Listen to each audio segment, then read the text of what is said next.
ಮನು ಅಂತೇಳಿ ನಾವು ನಮ್ಮೂರು ಬೋವಳ್ಳಿ. ನಾವು ಸ್ವಲ್ಪ ಹೆಚ್ಚು ಕಮ್ಮಿ 30-35 ವರ್ಷದಿಂದ ಅಂಗಡಿ ನಡೆಸ್ತಾ ಇದೀವಿ.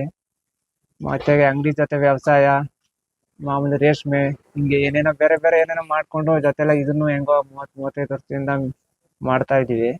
ತುಂಬಾನೇ ಶ್ರಮ ಇದೆ ಇವತ್ತಿನ ವ್ಯವಹಾರ ಎಲ್ಲ ತುಂಬಾ ಕಷ್ಟ, ಲಾಭದಾಯಕ ಕಮ್ಮಿ ಆಗದೆ. ಹಂಗಾಗಿ ಹೆಂಗೋ ಅದ್ರ ಜೊತೆ ಇದು ಇರ್ಲಿ ಅಂತ ನಾವು ಮಾಡ್ತಾ ಬಂದಿದೀವಿ.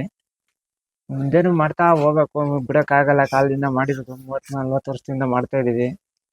ಹೆಂಗೋ ಇಂತಾನೆ ಮಾಮೂಲಿ ಅಂಗಡಿಗಳೆಲ್ಲ ಜಾಸ್ತಿ ಆಗಿದೆ, ಕಸ್ಟಮರ್ ಸ್ವಲ್ಪ ಕಮ್ಮಿ.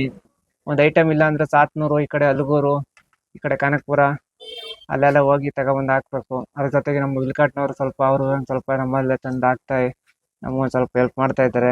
ಬೆಳಗಿನ ಜಾವ 6:30 ರಾತ್ರಿ 9:30 9:30 ತನಕನೂ ನಾವು ತೆಗ್ದಿರ್ತೀವಿ. ಅದ್ರ ಮಧ್ಯೆ ಬಾಗಿಲು ಹಾಕೊಂಡು ಮಲ್ಕೊಂಡಾಗ್ಲೂ ಕೆಲವೊಮ್ಮೆ ಬಂದು ಬಾಗಿಲು ತಟ್ಟಿ ನಮ್ಮನ್ನ ಎಬ್ಬಿಸಿ ಇಂತ ಐಟಮ್ ಬೇಕು ಅಂತ ಕಸ್ಟಮರ್ ಬರ್ತಾರೆ. ಅವ್ ಕೊಡ್ಬೇಕಾದ ಸಂದರ್ಭ ಬಂತದೆ, ಟೈಮ್ ಕೊಡ್ಬೇಕಾಗ್ತದೆ, ಕೊಡ್ತೀವಿ. ಕಿರಾಣಿ ಅಂಗಡಿ ನಿಲ್ಸೋದ್ರಿಂದ ಅಷ್ಟೊಂದು ಸುಲಭವಾದ ತುಂಬಾ ಕಷ್ಟ ಅದ ಇದು.